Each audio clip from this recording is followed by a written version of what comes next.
Caroline, and I'm going to be talking about women's roles in the environmental movement.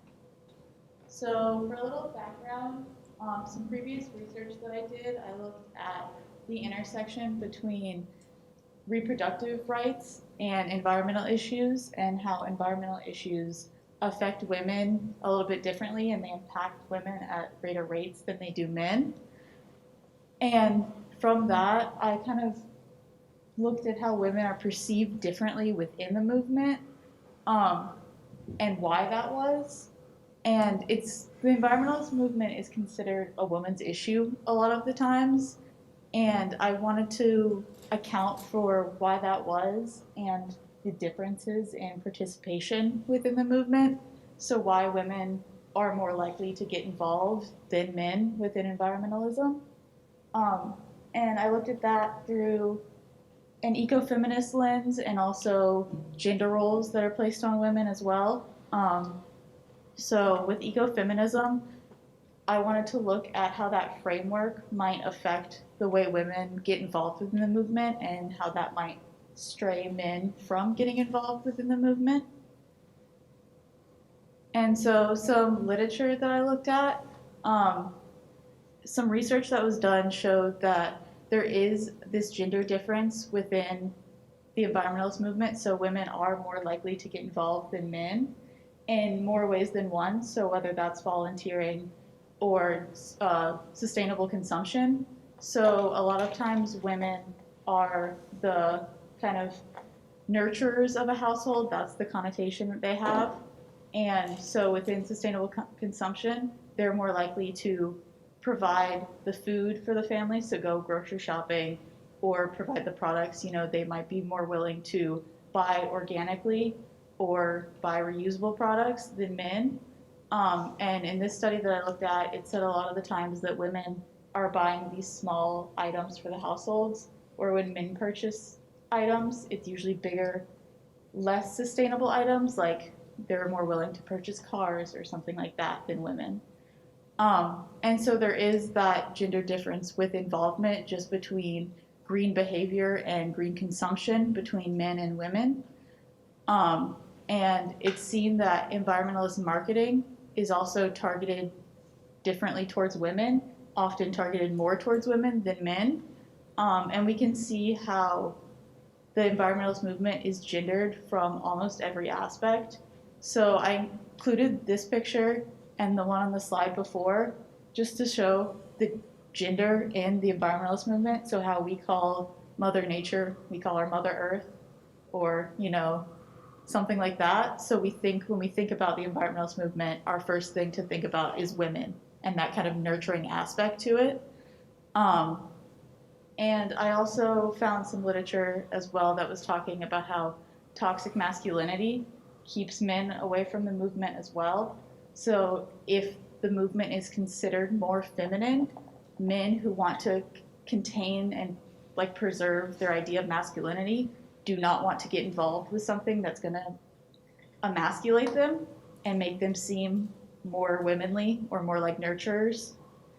And then again, I looked at the framing of ecofeminism and how that might create a gender norm within the movement as well, just because it holds the idea that women have a special relationship to nature that men don't have. And I was thinking that that framework would affect the way that women get involved as well. Spoiler alert, it did not. So for my research, I conducted interviews with those involved within environmentalist organizations around the Charleston area mostly. And that was mostly because those were, it's who you know, not what you know. When I say I'm from the College of Charleston, people in the Charleston area are more willing to talk to me than someone in Idaho. So I emailed a number of people from different environmental organizations, as well as people who work in academia within the college who are involved with environmentalism as well. And from this, I wanted to understand how each organization was structured, kind of what they do for outreach, their other social issues that they're concerned with, and the hierarchies within the movement and their experiences, because I thought it was really important to understand not only how women are perceived within the movement, but how they perceive themselves as well, and whether they understand or see a gender difference within the movement. And so for my interview questions, I'm not going to read all of them, but I'm happy to go back to them. I did 4 different categories. So I looked at outreach, hierarchies, social issues, and experience. And I will say that in the next few slides, I will be talking about outreach, hierarchies, and experience, and not the social issues, because that became more of a litmus test for me just to see what these organizations were focusing on, because I was thinking that organizations who are more concerned with things like environmental justice or other social issues were probably more understanding and critically thinking about the gender roles within their movement. And so that was mostly just for me to understand the organization a little bit better. So for outreach, I have a few quotes from interviewees that I just put up here that I'll discuss. What I found with outreach is that a lot of people were saying, maybe their organization didn't do it that they saw where it was targeted towards women, but they have noticed that outreach is targeted a little bit differently towards women. So this first quote, someone was saying that at the organization she worked at currently, it was not, they didn't have any outreach that was targeted towards women, but she has worked in organizations previously where they would target, say, Facebook ads to middle-aged mothers, because that target demographic is more malleable for these issues.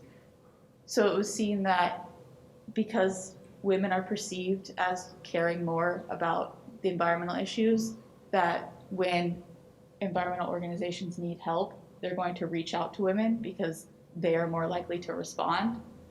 And for the organizations who said they did not target women differently, they all mentioned, though, right after that, that they do have women more involved. And that one organization said that she was like, I don't need to target women differently because they just come to me. So women are more likely to get involved within this. And someone said, as a rule, they tend to get more involved for social reasons. So it's that framework that women care more about this, and that gender norm that kind of almost forces women to care more about it as well, while keeping men out. There was one quote that said that women within are more likely to seek volunteer positions because they want to give back, where men kind of seek power more, and those volunteer positions just don't fulfill that need.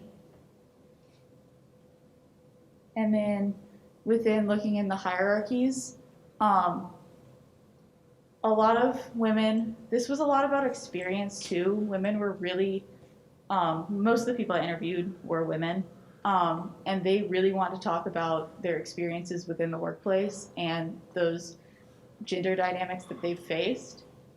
So even in a movement where it focuses on women so heavily, there is still a gender gap between hierarchies where there might be more men in higher level positions than women, and women are also still struggling to have their voice heard, even in a movement that focuses and targets women. And then looking at experiences, so a lot of women, again, were just saying that they've seen the difference in gender roles within the movement. And I thought it was really interesting because a lot of women would say, yeah, we don't have a lot of men involved, whether that's in volunteer positions or like entry level positions. And we always think about how we can get more men involved, but they weren't understanding that big gender gap. They were just kind of saying like, yeah, we see that men aren't involved, but what are we going to do about it?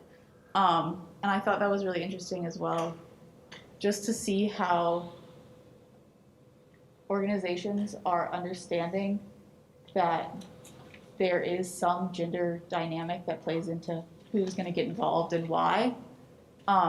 And I mentioned in a couple of my interviews how this movement is considered a woman's issue. And that did kind of offend women a little bit. They were like, well, no, like I just care about the issue. It's not because I'm a woman. And I think that gender dynamic too is because it's considered a women's issue. Women don't want to be just seen as that they're not getting involved just because it's a woman's issue, but because they care about the environment. And then, so within the environmentalist movement, I've seen that there was a lack of men within the organization as a whole. So everyone that I reached out to, I usually just reached out to whatever email I could find for the organization, and only women responded for the most case. I interviewed one man throughout the whole thing. And it seemed that women are found more accessible for outreach within the movement. And I think part of that too is that organizations like the ones I interviewed, they focus so heavily on volunteer work and donations. They need those to keep their movement alive. And if they can get women involved, that's who they're going to reach out to, because they just need to, reach their goal, and they need hands on deck. So if women are more involved, they're going to work with them rather than try to seek out more men. And then a lot of my interviewees mentioned age, geography, and coronavirus. And I think those are all things that could be studied in a different study as well, because I do think that age, geography all play into the differing participation within the movement as well.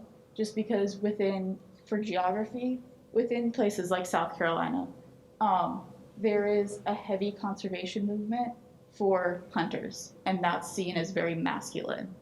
And so more men are likely to get involved with, say, the Department of Natural Resources because they care about conservation in terms of hunting or fishing. And so there is different parts of the environmentalist movement that are gendered in different ways. And so that's something to look at in further research. Age as well, I had many of the interviewees mention, especially when they were younger, they would mention how older generations looked at them differently within the movement, and how, especially a lot of the young women I interviewed, how older men would often brush them aside and not listen to what they had to say. And then a lot of people also mentioned coronavirus and how kind of the gap we had during quarantine gave them a lot of time to think about other social issues within the environmentalist movement, and also how gender affects it as well. So, and then I also think further research is needed to understand how race also accounts for different participation within the movement, because again, I mostly interviewed women, as I said, but they were all white women. And so there is a difference of participation between white women and women of color within the movement as well. And that's kind of because the movement has been a little whitewashed. So further research is needed for that as well.